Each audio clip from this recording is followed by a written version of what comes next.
오늘은 죽으면 죽으리라 하는 제목의 말씀을 나누겠습니다. 여러분, 큰일이 났습니다.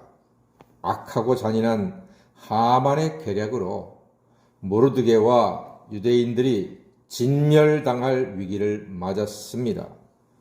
왕은 하만이 내미는 은 1만 달란트에 눈이 어두워져서 결재권인 반지를 하만에게 주어서 유대인들을 마음껏 죽이고 가진 것을 뺏게 했습니다.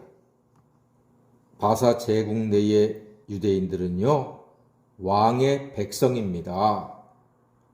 그런데 하만의 한마디와 뇌물에 자기 백성을 죽이라고 허락하는 아하수에로 왕을 보니까 기가 막힙니다. 아니, 기도 막히지 않습니다. 얼마든지 살릴 수 있는데 죽이게 내버려 둡니다. 자기 백성을. 이는 왕도 살인죄의 공범이요 살인 방조죄에 해당한 것이라 할 수 있습니다. 왕과 다른 모든 신하들이 유대인의 죽음, 그 살육을 그냥 구경이나 하겠다는 겁니다. 이게 왕입니까? 신하들입니까? 자, 모르드게는 많은 유대인들과 함께 옷을 찢고 베옷을 입고 재를 뒤집어 쓰고 통곡하며 대궐 문 앞에서 시위를 합니다. 전하 통촉하시옵소서 이제 그런 거겠지요. 이것은 하나님께 간절히 기도하는 것이기도 합니다. 유대인들에게 옷을 찢고 베옷을 입고 재를 뒤집어 쓴다 하는 것은 회개하며 하나님의 은혜를 구하는 것이지요.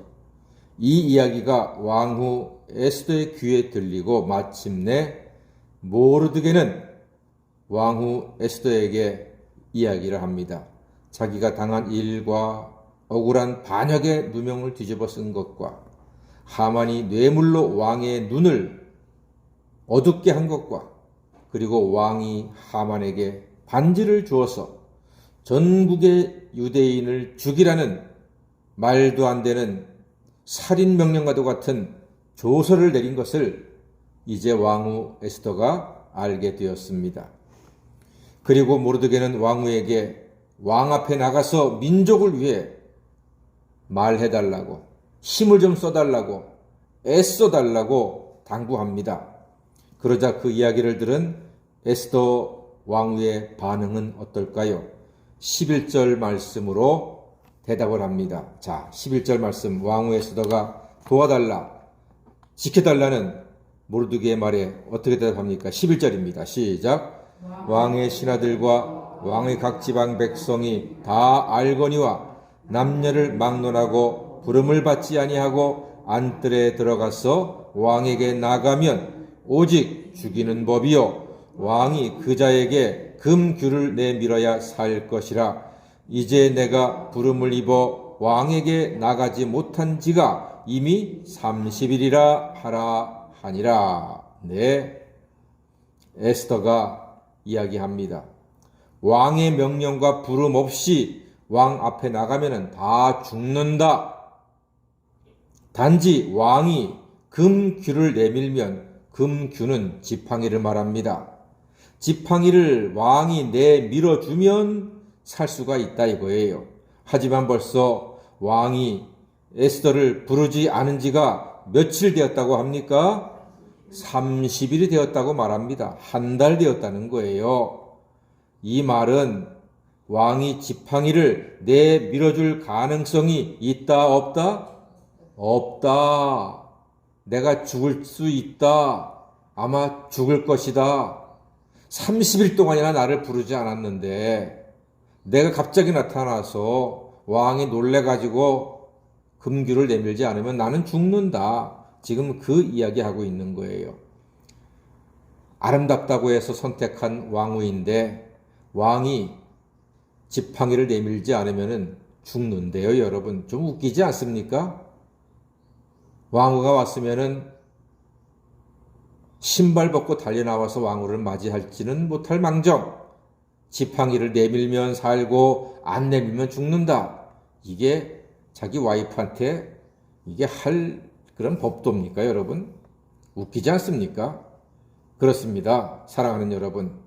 세상 왕은 자기 기분에 따라서 구원의 손을 내밀기도 하고 안 내밀기도 합니다. 그것이 자기 와이프라 할지라도 그런단 말입니다. 하지만 우리 하나님은 그 앞에 나가면 언제나 우리 손을 잡아주시고 지켜주시는 사랑의 하나님 아버지이신 줄 믿습니다. 나를 찾고자 하는 자가 나를 만나리라 이렇게 말씀하셨습니다. 언제나 오라고 했습니다. 언제나 와라. 나와 대화하자, 변론하자. 그렇게 말씀하시는 아버지십니다. 늘 우리를 기다려주시고 만나주시는 하나님께 감사와 찬양과 영광을 돌려드립니다. 모르드게가 에스더의 말을 듣고 한마디 합니다. 에스더의 마음을 찌르는 말을 합니다. 14절에 보니까 네가 왕후의 자리를 얻은 것이 이때를 위함이 아닌지 누가 알겠느냐? 너 혼자만 살 생각하지 말아라. 네가 우리를 구하지 않으면 하나님이 다른 방법으로 우리를 구할 것이다. 네가 왕후의 자리를 얻은 것이 이때를 위함인지 누가 알겠느냐? 하고 강하게 말합니다. 우리 성도들의 인생은 하나님의 주권과 섭리 속에 존재합니다. 의미 없는 인생은 없습니다. 모든 고난에도 다 뜻이 있습니다. 오늘 우리의 자리, 우리의 위치가 어디에 있습니까? 그 자리를 불평하거나 원망하지 마십시오. 다 하나님의 뜻이 여러분의 인생의 자리에 있는 줄로 믿습니다. 이에 에스더가 결단을 합니다. 16절을 모르드게에게 부탁합니다. 16절 말씀은 이렇게 기록되어 있네요. 당신은 가서 수산에 있는 유다인을 다 모으고 나를 위하여 금식하되 밤낮 3일을 먹지도 말고 마시지도 마소서. 나도 나의 시녀와 더불어 이렇게 금식한 후에 규례를 어기고 왕에게 나아가리니 다같이 죽으면 죽으리이다. 예, 단호하게 나섭니다. 유대인들과 3일 주야로 금식기도 하면서 중무기도 해달라고 부탁을 합니다. 자기도 기도한 후에 왕에게 나아가겠답니다. 죽으면 죽으리라 결단을 했습니다. 이 놀라운 결단으로 장차 잔인하고 부조리한 현실 속에서 유대인들이 구원을 받게 되는 것입니다. 다 같이 죽으면 죽으리라. 예, 그렇습니다. 이 결단이 너무나 멋지고 아름답고 위대합니다. 죽으면 죽으리라. 여러분, 부활 예수께서 우리와 함께 하시기에 우리는 죽어도 죽지 않는 오히려 영원히 사는 하나님의 구원받은 자녀가 된 줄 믿습니다. 죽으면 죽으리라. 기도할 때 생기는 용기입니다. 죽으면 죽으리라. 세상이 감당하지 못할 부활 신앙입니다. 죽으면 죽으리라. 오직 예수만 바라보고 믿는 굳센 믿음입니다. 다 같이 죽으면 죽으리라. 예, 이 던한 믿음으로, 놀라운 믿음으로, 견고한 믿음으로 하나님의 도우심을 얻어 오늘도 굳센 믿음의 하루가 되며 승리하는 날이 되시기를 주의 이름으로 간절히 축원합니다. 아멘. 기도하겠습니다.